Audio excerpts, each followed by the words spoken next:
नमस्कार, मैं हूं संजय शर्मा। आप देख रहे हैं 4 PM न्यूज नेटवर्क। रविवार का दिन है, राजीव नारायण जोशी जी का आपको इंतजार है। दुनिया में इंतजार रहता है संडे की सुबह उनकी बातों का।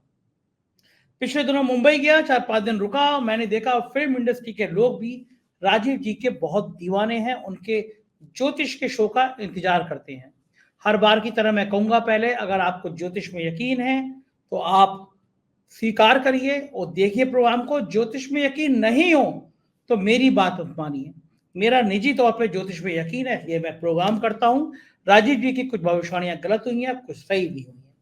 तो भारतीय जनता पार्टी की पहली लिस्ट आई है, उसमें राजीव नारायण ने जो कहा, अगर वो सुन लेंगे तो मोदी जी को रात में नींद नहीं आएगी। कुछ और बड़ी भविष्यवाणी करी है, सुप्रीम कोर्ट के फैसले को लेकर उन्होंने कहा है, और राजीव जी की ये भविष्यवाणियां निश्चित रूप से एक बड़े तूफान का इंतजार कर रही हैं।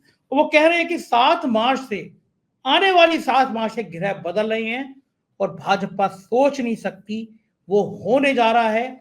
सुप्रीम कोर्ट से एक ऐसा फैसला आने वाला है जो भाजपा को मृत्यु तुल्य कष्ट देने वाला है। तमाम बातें अगर मैं सब बता दूंगा फिर राजीव जी क्या करेंगे। मैं तो छोटी सी अनुरोध करूंगा, इस चैनल के नीचे ज्वाइन बटन है, ज्वाइन कीजिएगा, सब्सक्राइब करिएगा। तब आपको लगेगा कि आप एक अच्छे प्लेटफॉर्म पे हैं, एक ऐसे मीडिया संस्थान से जुड़े हैं जो गोदी मीडिया नहीं है, डंके के चोट पर सच कहता है, आपका अपना साथी है। चलते हैं राजीव जी के पास। स्वागत है राजीव जी 4 PM न्यूज नेटवर्क में आपका। आप बहुत सही समय पे आज हम लोग बात कर रहे हैं। कल लिस्ट आई है भारतीय जनता पार्टी की, और कम से कम उत्तर प्रदेश की लिस्ट बड़ी खराब आई है। लोग कह रहे हैं कि उम्मीद नहीं थी। कई सारे ऐसे टिकट हैं जो पहली लिस्ट में फंसे हुए नजर आ रहे हैं। आप हम आमतौर पर जब मैं आप बात करता हूं तो आप गणना से करते हो कि भाई जिस समय ये घटना घटी उस समय काल क्या था, मुहूर्त क्या था, आप उस पर बातचीत शुरू करते हो। तो जो ये लिस्ट आई है लगभग 6 बजे, 6 बजे प्रेस कॉन्फ्रेंस थी, तो आप तो उसी समय से आपने मान लिया कि ये घटना घट गई। तो जो मेरे ख्याल से जितना मैं आपके संग रह रहे के 1 साल भर हुआ है, मैं भी इतनी सीख गया हूँ कि गणना कब होनी चाहिए, काल कब होना चाहिए, तो मैं सीख गया। अच्छा, बातचीत शुरू करूं उससे पहले राजीव जी दूसरी बात बता रहा हूँ। मैं मुंबई गया, अभी 4 दिन मैं मुंबई में रहा। देश के कई बड़े फिल्म डायरेक्टरों ने मुझे बुलाया, एक ने लंच कराया, एक ने डिनर कराया, और मुझे तो उम्मीद नहीं थी। मैं वहां घूम रहा था, एक जगह केले लेने रुका, अप्रत्याशित रूप से केले वाला 4 PM ही देख रहा था। मैं वहां पे नेरीवन पॉइंट पे शाम को टहल रहा था, लोगों से बात कर रहा था, उसमें से मैंने कितने लोग 4 PM को देख रहे थे। और फिर फिल्म इंडस्ट्री के जिन डायरेक्टर ने मुझे लंच पे बुलाया, वो बोले हम कोई ऐसा संडे नहीं होता है सुबह उठ के सबसे पहले राजीव जी को सुने ना। तो गजब है राजीव जी, आप तो मुझे लग रहा है कुछ दिनों बाद किसी पिक्चर में दिखाई देंगे कि हीरो का रूप करते हुए। आपकी पर्सनालिटी वैसी अच्छी है। तो बहुत बहुत बधाई हो आपको राजीव जी, आप फिल्म इंडस्ट्री में भी बड़े हिट है। पूरे आप तो दुनिया भर में हिट है, लेकिन फिल्म इंडस्ट्री में भी बहुत हिट है। तो खैर मैं इस मुद्दे पे आता हूँ राजीव जी। आपने कहा था कि जब घटना घट रही होती है उस समय से हम कैलकुलेट करते हैं। तो जो लिस्ट आई है 6 बजे, भारतीय जनता पार्टी की लिस्ट आई है 6 बजे, अब आपका क्या मानना है कि ये जो लाल हैं, मोदी जी के लाल हैं, ये कुछ कमाल कर पाएंगे या फिर मतलब गोल? देखिए, बहुत अच्छी बात, आपने मेरे को इतना काम मेरा आसान कर दिया। और जो मेरा उद्देश्य है ज्योतिष को एक वैज्ञानिक तरीके से देश दुनिया में विश्व में ले जाने का, तो वो आपने मेरा काम आसान किया। तो कल जो इनकी जो लिस्ट अनाउंस हुई है, मैंने किसी पत्रकार से समय ले लिया था। 6:25 पे प्रेस कॉन्फ्रेंस नाम उन्होंने अनाउंस किया है। तो मैं दर्शकों को, आपके दर्शकों को दिखा देता हूँ। ये मैंने हाथ से गणना की थी। ये इस समय, जिस समय ये लिस्ट अनाउंस की गई है, उस समय यह लगन बन रहा था, सिंह लगन बना है। और चंद्रमा इनका 12वें घर का स्वामी होता है सिंह लगन में, और चौथे घर में बैठा है। चौथा घर होता है सिंहासन का। तो मैं आपके दर्शकों को ये बताना चाहता हूं कि वैदिक ज्योतिष के अनुसार राजनीति भी चंद्रमा से देखी जाती है। और आज मॉडर्न लोग भी मानते हैं कि politics is a game of perception. आप कहते हो ना, politics is a game of perception. तो परसेप्शन जो है वो उसका सिग्निफिकेटर चंद्रमा को माना गया वैदिक ज्योतिष में।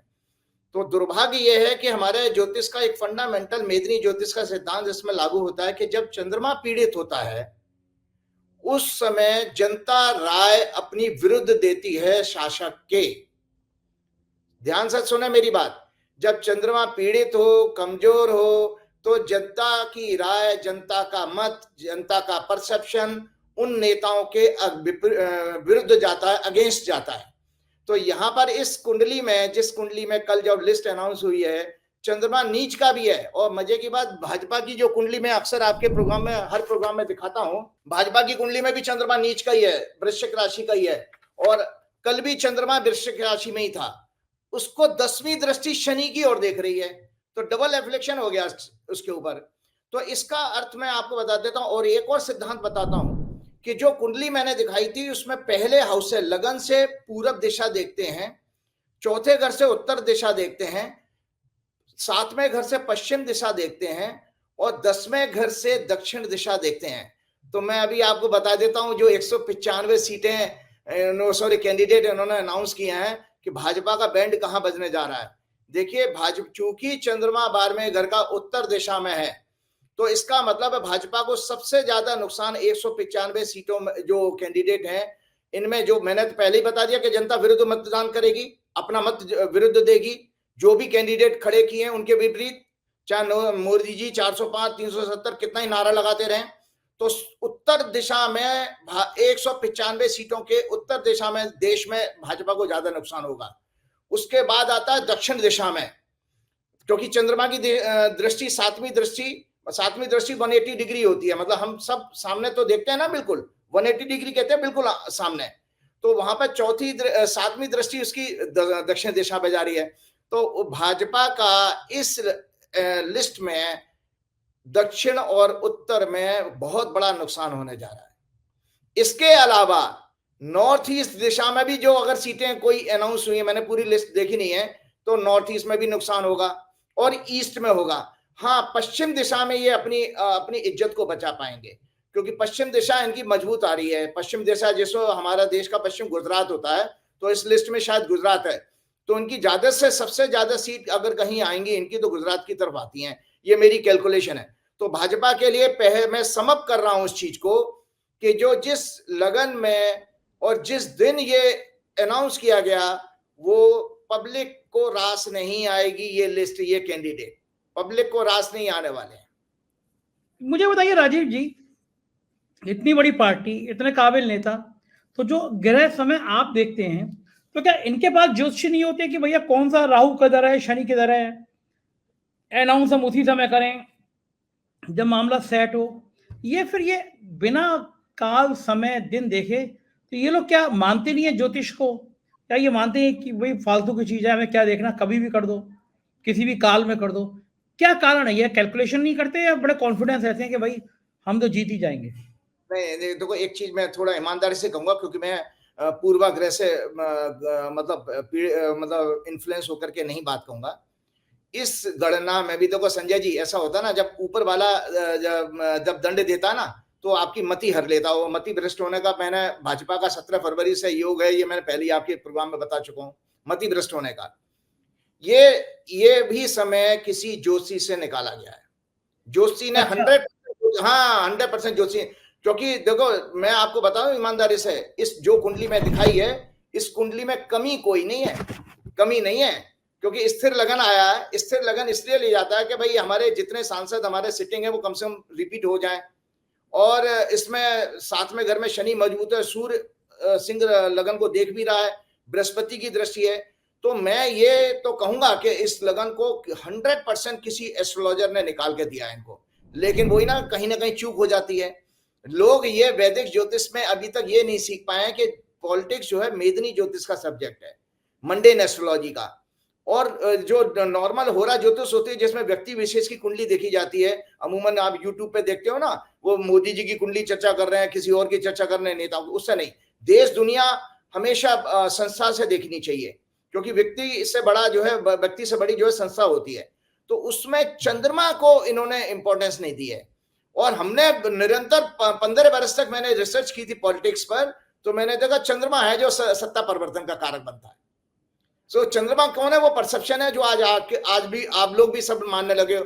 मैंने बड़े बड़े सेफोलॉजिस्ट को सुना है आपके यूट्यूब के प्रोग्राम्स में, कि नाउ सारे बड़े बड़े पत्रकार भी कहने लगे भैया राजनीति तो परसेप्शन का गेम है, जिसपे कहना मोदी जी बहुत काम करते हैं। ये आपको पता है, कहीं मैं सुन रहा था कि 10 साल में मोदी जी ने 23,000 करोड़ रुपया खर्चा हुआ उनकी ब्रांडिंग पर, 23,000 करोड़। तब आप उनको महिमा मंडन कर रहे हो 23,000 करोड़। तो ये किस लिए किया गया कि वो परसेप्शन लोगों का उनको लार्जर देन ह्यूमन लाइफ बनाने के लिए किया गया है। तो खैर ये काल ने गलती कराई है और हम क्योंकि इनको वापस आना नहीं है, ये मैं पहले पिछले प्रोग्राम में बता ही चुका हूं, क्योंकि वर्षफल बहुत खराब है भाजपा का। अच्छा, ये आप इतने दावे के संग कैसे कह देते हैं कि इनको वापस नहीं आना 2024 में? ये कौन सा दावा है आपका कि भाई ये नहीं आएंगे 2024 में? ये कौन सी गणना आपने कैसे कर ली? देखो, एक बहुत अच्छी बात मैंने आपको बताई है कि ये जो भाजपा की कुंडली मैंने दिखाई है अभी, हाँ, भाजपा की कुंडली में, और ये है वर्षफल, ये वर्षफल भी है, ये जो 6 अप्रैल से शुरू होगा, जो चुनाव उसी समय अनाउंस होने हैं, ये वर्षफल है। तो ये इसमें जो है ना, मुंथा एक रेफरेंस पॉइंट होता है जो जन्म कुंडली को और एनुअल हॉरोस्कोप को कनेक्ट करता है। ये छठवें घर में पीड़ित हो गया यहाँ, और छठवां घर के ये वर्षफल की ये क्लासिक ग्रंथ है, वर्षफल की ये किताब है। इसमें देखिए मैं पढ़ के बता देता हूं कि मुंथा के जो है और इनका मुंथे शनि आया है और ईयर लॉर्ड भी शनि है, तो उसके परिणाम क्या देखे हैं? डिसअपॉइंटमेंट्स, मतलब निराशा। अगर शनि किसी का वर्षफल का ईयर लॉर्ड बन के आता है और मुंथेस हो, तो उसको निराशा हाथ लगती है अगर पीड़ित हो, उनका मंगल से पीड़ित हो रहा है। साथ में loss, accidents, loss of honour and wealth, मतलब मान सम्मान की भी हानि होती है। इसके अलावा छठवें घर में मुंथा के जो परिणाम दिए गए हैं, fear from opponents, excessive expenditure, loss, association with wicked and ill health, ये नेगेटिव मतलब रिजल्ट सारे माने गए हैं। तो एक तो विषय ये आ गया। दूसरा बात आपको बताता हूं, 2-3 ग्रह और चेंज हो रहे हैं अभी। 7 तारीख को बुध भी राशि बदल रहा है, जो 7 मार्च को, 7 मार्च को, हाँ 7 मार्च को, और 7 मार्च को शुक्र भी राशि बदल रहा है। बुध जो है नीच का हो जाएगा और राहु केतु के बीच में जाएगा, और शुक्र जो है कुंभ में आ रहे हैं, मंगल और शनि से पीड़ित हो जाएंगे। इन दोनों ग्रहों का क्या सिग्निफिकेंस है ये मैं बता देता हूं। बुध जो है भाजपा की कुंडली का लग्नेश है, लगन का स्वामी है। तो हमारी जब भी कोई बुरा समय आता है, हम बीमार पड़े या हमारी दुर्घटना हो या हमारा अपमान हो, तो लगन जो है फिजिकल बॉडी को रिप्रेजेंट करता है। तो इसका अर्थ यह है कि भाजपा के लिए ये 7 मार्च से ही क्या नाम है, उल्टी गिनती का समय शुरू हो रहा है। भाजपा की जो उल्टी गिनती है 7 मार्च से शुरू हो जाएगी। अच्छा, हाँ 7 मार्च से ही, आने वाले 7 मार्च से ही उल्टी गिनती, मतलब जो अभी लिस्ट अनाउंस की है ना, इसके आप देखें परिणाम, इनके जूतम प्रचार शुरू होने वाली। मैंने इसका एनालिसिस की है। अच्छा, ये एक सेकंड राजीव जी, ये बात तो सही है। पहली बार हमने देखा गौतम गंभीर समेत कई लोग जो है उन्होंने पहले मना कर दिया, हम राजनीति से संन्यास लेना चाहते हैं। मतलब कहा जाता है जब जहाज डूब रहा होता है तो चूहे पहले कूद के भागते हैं। तो यानी अभी लिस्ट आई थी, उससे पहले लोगों ने कहना शुरू कर दिया भाई हम, एमपी ने कहना शुरू कर दिया बीजेपी के, वरना जिसकी सत्ता आ रही हो 400 पार आती हो दिख रही हो, कौन कहता है? लेकिन यह पहले कहना शुरू कर दिया भैया हम राजनीति से संन्यास लेना चाहते हैं। इसका मतलब कि मामला गड़बड़ है, आसान नहीं है। नहीं, उसमें उसके अलावा एक वो थे यशवंत सिन्हा के बेटे भी हैं, जो फाइनेंस मिनिस्टर भी कभी रहे थे इनके यहाँ, वो उन्होंने भी शायद एक तरह से संकेत दिया राजनीति से संन्यास लेने का। जसवंत क्या नाम है उनका, मैं नाम भूल रहा हूँ। ठीक है। तो मैं आपको बता रहा हूँ बीजेपी के लिए 7 मार्च से कैसा समय शुरू हो रहा है, क्योंकि 7 मार्च इनके मिथुन लगन की, ये मैंने अभी कैलकुलेशन की थी, बीजेपी के लिए इस समय यहाँ राहु केतु इस एक्सेस में आ रहे हैं, ये सत्ता की एक्सेस में यहाँ। और बीजेपी के लिए क्या है, लग्नेश जो है इंटरनेशनल ह्यूमिलेशन आ रहा है बीजेपी के लिए। कोई मतलब विदेशी जमीन से, मतलब फॉरेन कंट्री की तरफ से कोई ऐसे टिप्पणी या स्ट्रक्चर पास होते हैं भाजपा के लिए, चाहे हमारे वो ह्यूमन राइट वायलेशन पर हो या और किसी के चीज मसले में आए, international humiliation, in fighting with in the party and allies के साथ झगड़े शुरू हो जाएंगे। और इसके अलावा बहुत सारे टॉप लीडरशिप के खिलाफ जो है चैलेंजेस भी आ रहा है। फर्जी जो जितने भी इन्होंने आंकड़े दिए हैं, क्योंकि जो भारत की बुध जो है हमारी भारत की कुंडली के अनुसार फाइनेंस के हाउस का लॉर्ड भी है, मतलब इकोनॉमी का लॉर्ड भी उसी को माना गया है। तो जो भाजपा ने जितने जो जीडीपी को आगे इन्फ्लेट करने के जो आंकड़े दिए हैं, उसका भी खुलासा 7 मार्च के बाद होने वाला है कि ये कितने खोखले थे, ये जो जितने भी जीडीपी के आंकड़े दिए हैं। और इसके साथ साथ चूंकि बुध जो है युवा वर्ग का प्रतीक है, तो राहु केतु के बीच में बुध में नीच में जाने का मतलब है युवाओं में जबरदस्त असंतोष है भाजपा के खिलाफ।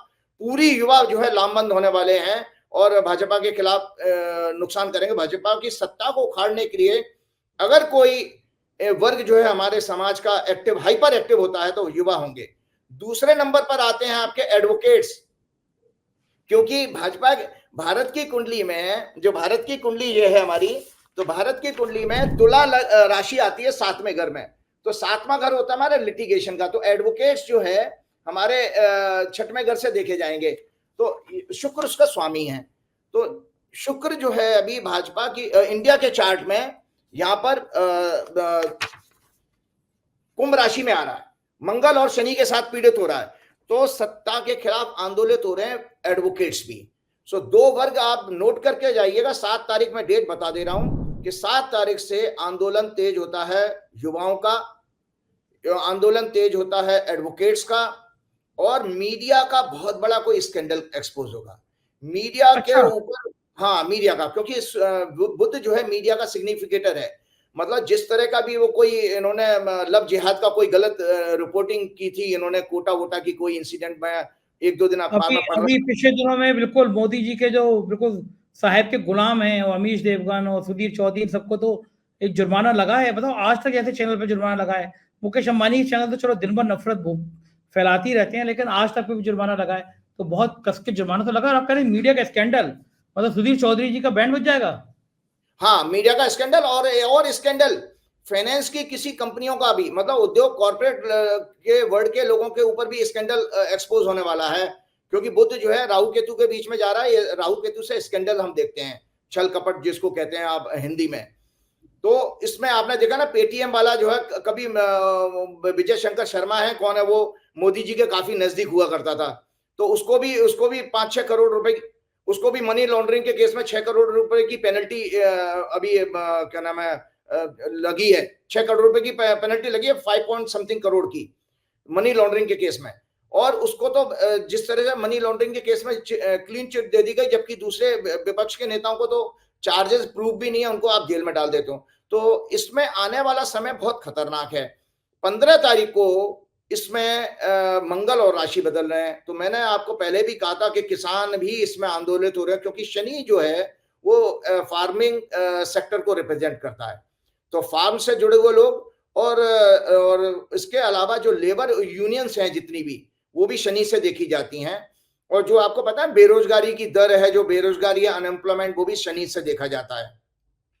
तो इसमें जो मुद्दे भाजपा के लिए, एक तो मैंने ये बताया कि चंद्रमा, जब इन्होंने लिस्ट अनाउंस की है, वो चंद्रमा ने इसका कबाड़ा कर दिया भाजपा की कुंडली का। दूसरा, आने वाले समय में जो काल है, निरंतर ग्रहों का जो गोचर बदल रहा है, वो हर आने वाले टाइम में बीजेपी के लिए एक ताबूत में एक नई कील के रूप में साबित होगा। तो बहुत ही बुरा समय है, और ये ऐसा समय है। और एक और चीज मैं बताना चाहता हूं, मैंने मीडिया की बताई, एक बहुत अच्छी रिसर्च और मैंने अभी की है कि शनि का जो गोचर होता है संजय जी, 30 साल बाद, जिस राशि में आज है, कुंभ में है अभी वर्तमान में, और आपका लगन भी कुंभ है, मैं आपको बता देता हूं। तो कुंभ में है, तो 30 साल बाद रोटेशन में 2.5 साल होता है ना, तो 12 × 2.5 30 ईयर होता है। 30 साल बाद वापस लौट करके आता है उसी राशि में। तो 1994 में कुंभ में था। तो एक भारत की कुंडली में क्या हुआ, ठीक 30 बरस पहले मंगल और शनि, देखो शनि मंगल हर राशि में साल 2 साल में इकट्ठे तो होंगे ही, कहीं ना कहीं साल भर में आ ही जाते हैं। लेकिन मैं कुंभ को कह रहा हूं, कुंभ का इसलिए कह रहा हूं कि कुंभ भारत की कुंडली में सत्ता का घर है, सत्ता का घर है, और जुडिशरी का घर भी है कुंभ शनि। तो शनि की जो 2 राशियां हैं, कुंभ और मकर, तो मकर में जब शनि था 1994 में, तो सुप्रीम कोर्ट का एक लैंडमार्क जजमेंट आया था। वो मैं जजमेंट आज पढ़ के सुना देता हूं आपको, और आने वाले क्या संकेत मिल रहा है गृह से वो बता देता हूं। ठीक 30 वर्ष पहले मंगल और शनि एक साथ 27 फरवरी 1994 में आए थे। यह युति 6 अप्रैल तक रही थी 1994 में। 11 मार्च को, मतलब 6 अप्रैल तक रही, 11 मार्च को सुप्रीम कोर्ट ने एक ऐतिहासिक फैसला SR Bommai versus union of India case में दिया था। केंद्र सरकार के राज्यों की सरकारों को 356 अनुच्छेद के जरिए बर्खास्त करने के अगेंस्ट ये जजमेंट था। 356 में सरकार बढ़ गया, तो उसमें सुप्रीम कोर्ट ने लैंडमार्क जजमेंट दिया था। सुप्रीम कोर्ट ने कहा था कि हम सरकार के फैसले की समीक्षा कर सकते हैं और राज्यपालों को आदेश दिया कि राज्य सरकारों के बहुमत का विषय राजभवन में नहीं विधानसभा में होना चाहिए। तो अब 15 मार्च से 45 दिन तक केंद्र सरकार के खिलाफ सुप्रीम कोर्ट के कठोर से कठोर जजमेंट का फिर से योग बन रहा है, क्योंकि मंगल 15 मार्च को कुंभ में जाएगा, जो 1994 में योग बना था ग्रह का, उसको जोड़ेगा। और अभी आपको पता है एक बहुत बड़ी चीज, हमने शायद आजाद भारत में 9 जजों की कॉन्स्टिट्यूशनल बेंच 1-2 बारी बैठी होगी। अभी भी एक मसला आपका पेंडिंग है सुप्रीम कोर्ट में, 9 जजेस सुन रहे हैं उसको। राज्य सरकारों की जो माइनिंग लीज से संबंधित कोई मैटर है वो जजमेंट है, प्लस आपका ईवीएम से संबंधित भी और भी मैटर आ रहे हैं। तो 15 मार्च से बहुत बड़े कठोर जजमेंट सरकार के खिलाफ आ रहे हैं, जो सरकार के लिए मृत्यु तुल्य कष्ट बढ़ा देंगे, डेथ लाइफ ये पहले। इसीलिए मैंने 30 साल का आपको पूरा कैलकुलेशन पुरानी दे दी कि देखो 30 साल पहले भी उसने हिला दिया था उस समय, क्योंकि 356 इंदिरा गांधी ने बहुत इस्तेमाल किया था उस समय। अच्छा, 7 मार्च के बाद जो अभी मैंने बताया, पूरे देश में मजदूर, advocates, truck and motor vehicle union, farmers का आंदोलन तेज होगा। साथ ही कई तरह के दुखद समाचार, वाहन से दुर्घटना, रोड के, ट्रेन के दुर्घटनाओं के समाचार भी बढ़े आएंगे। सो 45 डेज का जब आपका चुनाव होते हैं, चुनाव में भी आप देखिए कि थोड़ा सा अब हम लोग इसमें कुछ कर नहीं सकते, बीइंग ए ज्योतिषी मेरा बताने का कर्तव्य है, थोड़ी सी वायलेंस, हिंसा भी आती है, क्योंकि ये सरकार जिस तरह की है, ये साम दान दंड भेद, मतलब इन्होंने नैतिकता की, अनैतिकता की सारी सीमाएं इन्होंने लांघ दी हैं। वो मेयर के इलेक्शन से लेकर के आपने सब देखा ही है। ठीक है राजीव जी, इस ज्योतिष की बातचीत का आखिरी सवाल, फिर मैं आपसे जो आप कुछ लोगों को सलाह देते हैं वो पूछूंगा। आखिरी सवाल ये कि आपने कहा था भाजपा में बगावत भी हो सकती है, जो लिस्ट आई है कल, उसमें पहली लिस्ट में नितिन गडकरी का नाम नहीं है। लोग कह रहे हैं कि अगर मामला 225 230 तक अटक गया तो नितिन गडकरी प्रधानमंत्री हो सकते थे, लेकिन नितिन गडकरी का नाम ही नहीं है पहली लिस्ट में। इससे ज्यादा अपमान नितिन गडकरी का हो नहीं सकता। पहले उनको संसदीय दल की मीटिंग टीम से हटाया गया, बाद में एक खबर लीक कराई गई कि उसमें घोटाला हुआ है सड़क बनाने में, और ये कहा गया कि तो विभाग नितिन गडकरी का टिकट में पहली लिस्ट में नाम ही नहीं। क्या संकेत है, क्या गडकरी बगावत करेंगे? गडकरी को लेकर क्या होगा? क्या अगर सीटें कमाई तो गडकरी प्रधानमंत्री होंगे? क्या सीन क्या बन रहा है गडकरी? भाई देखिए, मैंने आपको पहले ही कहा कि जो भाजपा की चंद्र कुंडली है, जब चंद्रमा की महादशा चलती है ना हमारी, तो चंद्र कुंडली को देखना चाहिए। जो चंद्र कुंडली हमारी स्टेट ऑफ माइंड है, और स्टेट ऑफ माइंड ही हमारे जीवन में सक्सेस एंड फेलियर के लिए, हम आम जिंदगी में भी हम देखते हैं हमारा स्टेट ऑफ माइंड ही जो है काम करता है। हमारी सोच, जिसको हम कहते हैं सोच है, आपका एटीट्यूड है। तो ये चंद्र कुंडली बहुत पीड़ित है इस समय भाजपा की। और चौथा घर होता है अपने लोगों का, नियर एंड डियर्स का, अपनों का। और तीसरा घर होता है एलाइज का, यार दोस्तों का। तो दोनों जगह पे झगड़े शुरू हो रहे हैं 7 मार्च के बाद। 7 मार्च के बाद मैंने आपको बताया, एलाइज के साथ में भी जो अभी इन्होंने एनडीए के जो एलाइज हैं, कोई इनके साथ आना नहीं चाहेगा। जो आएगा वो इनके साथ नाराज होकर बीच में छोड़ेगा। और अपनी विद इन दी पार्टी भी किसी बड़े महत्वपूर्ण नेता, क्योंकि सूर्य भी जो है अभी पीड़ित होने जा रहा, अभी भी पीड़ित है, और 15 मार्च के बाद सूर्य जो है राहु केतु के बीच में फंसेगा।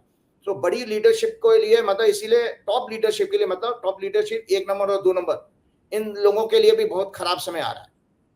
ओहो ओहो, ये तो बड़ा आने वाला टाइम बड़ा सेंसिटिव होगा। खैर कोई बात नहीं राजीव जी, आखिर में आप जो लोगों को सलाह देते हैं और हनुमान जी की वो देखिए, एक चीज और मैं बताना चाहता हूँ। देखिए, पहले आप मूल रूप से समझिए कि जो मोदी जी का जो जितना भी हम लोग देख रहे हैं, वो समुद्र में कूद जाते हैं, जो इतने पाखंड दिखा रहे हैं, ये डर है उनका। बार बार मैंने आपके प्रोग्राम में कहा था, ये बेसिकली उनके अंदर का डर है, जो बार बार आपको मजबूर करता है उस संख्या को बोलने के लिए। एक किसी ने बहुत अच्छी कोट भेजा था, तो मैं शेयर करना चाहता हूं आपके दर्शकों को, क्योंकि मोदी जी अहंकार से मतलब पूरे ऊपर तक भरे हुए हैं, सभी जानते हैं। तो उसमें लिखा कि जैसे जैसे आपका नाम ऊंचा हो, वैसे वैसे शांत रहना सीखिए, क्योंकि आवाज हमेशा सिक्के ही करते हैं, नोटों को कभी आवाज नहीं करते सुना है। ठीक है, क्या बात है। दूसरा उसमें एक था, वैसे एक सेकंड मैं रुकूंगा, मुझे मेरी वो लाइन याद आ गई, नदियां बहुत शोर करती हैं, समुद्र हमेशा शांत रहता है। मैंने मुंबई में देखा, मैं होटल में रुका था, कमरा खोला, सामने समुद्र शांत, समुद्र शोर नहीं करता, कभी शांत रहता है। वही चीज है कि जो मोदी जी हर जगह पर जाकर 400 पार के भाइयों बहनों, अब तो लोग यहाँ पर भी कह रहे हैं, बंगाल में भी कहने लगे वो 400 पार, तो ये सब फेक है। तो इसलिए है कि 2014 से जब मोदी जी आए, मूल रूप से समझिए सिस्टम पूरे देश को कैसे बना दिया गया है, दर्शकों को जानना चाहिए। पहली बात तो कमल का फूल जो है लाल होता है, फिर गुलाबी होता है, लाल होता है। सफेद फूल आया वो चाइनीज है, वो इंडिया का नहीं है जो कमल का फूल है। अब ये भी सब लोगों को आम जिंदगी में पता है कि कमल का फूल कीचड़ में खिलता है। तो यहाँ पर वो चक्कर ये, वो देशी कीचड़ नहीं है, वो चाइनीज कीचड़ है। ये बड़ी स्लिपरी है चाइनीज कीचड़। तो जब नरेंद्र मोदी जी आए तो 2014 से चाइनीज कमल भी लाए, चाइनीज कीचड़ भी लाए। उन्होंने वो जीपिंग को झुलाया था ना उसकी बीबी को अहमदाबाद में शुरुआत के दिनों में। तो अब उसमें कीचड़ में क्या है, अब ये कीचड़ किस तरह की है, ये कीचड़ वही है, झूठ, पाखंड, भ्रष्टाचार, काले धन, निंदा, ईर्ष्या, हिंसा, चोरी, अनैतिकता, धोखाधड़ी, ये सब इस तरह की कीचड़ है। और ये इतनी स्लिपरी है कि इसमें दूसरे दलों के लोग भी स्लिप होकर के टेम्पटेशन में घुस गए। तो जितने भी ये दल बदलू हैं वो भी कीचड़ में घुस गए हैं। अब वो कीचड़ में अपने आप को बुरी तरह से फंसा हुआ महसूस कर रहे हैं। तो हाँ ठीक है, तो ये जो कीचड़ है, इस चाइनीज कीचड़ से अब, और इस चाइनीज कीचड़ में केवल नेताओं को नहीं उसने क्या नाम है परेशान किया है, बल्कि इसमें बहुत सारे संत महात्मा भी इसमें लपेटे में आ गए हैं। ये वो संत महात्मा आए थे, वो कल की धाम कराए थे इस चक्कर में कि संबल से टिकट मिल जाएगा, शायद उनका टिकट नहीं मिला, उनको कुछ मिला भी नहीं है, नहीं मिला। और भी जो भी संत महात्मा है, ऐसे ऐसे संत महात्मा हैं कि बताइए जिन्होंने अपने प्राइवेट प्लेन रख रखे हैं। तो इसीलिए मैं आपको बताना चाहूं कि मोदी जी की जो गारंटी है, शब्द है, वो गारंटी भी अपने आप में एक चाइनीज कीचड़ ही है जो दिखावे की है। इससे पहले भी 2014 में जीते हैं आप, पॉलिटिकल सारे प्रोग्राम कर चुके हो कि 2 करोड़ नौकरी का वायदा, हर घर 2022 तक पक्का मकान, किसानों की आय दुगनी, बुलेट ट्रेन, और ये 15-15 लाख, ये सब आए थे, वो सब गारंटियां थी, वो सब फ्लॉप हो गई। तो दर्शक जो है, बार बार मैं दर्शकों से प्रार्थना करता हूं, अब इनकी लिस्ट आ चुकी है, कृपया करके आप अपने बच्चों का अगर भविष्य के प्रति वास्तव में सीरियस और चिंतित हैं, तो इस पार्टी को दोबारा सत्ता में मत लाइए, खासतौर से उन मिडिल क्लास लोगों को और उन आंटी अंकलों को जो रिटायर्ड हैं, जो है सोसाइटी में, जो उनको अंकल और आंटी सोसाइटी वाले, रवीश कुमार बहुत अच्छे ढंग से कहते हैं, वो जो कैसे लेंगे, वो क्या, जब आपके स्टार्स ही गिरे नहीं आएंगे तो अंकल आंटी कितनी मेहनत कर ले, फिर कैसे आ जाएंगे? मैं आंखें खोलने के, देखिए एक धर्मशास्त्र की बात करते हुए मेरा काम है, क्योंकि मैंने बार बार आप लोगों को भागवत, श्रीमद् भागवत दिखाई है।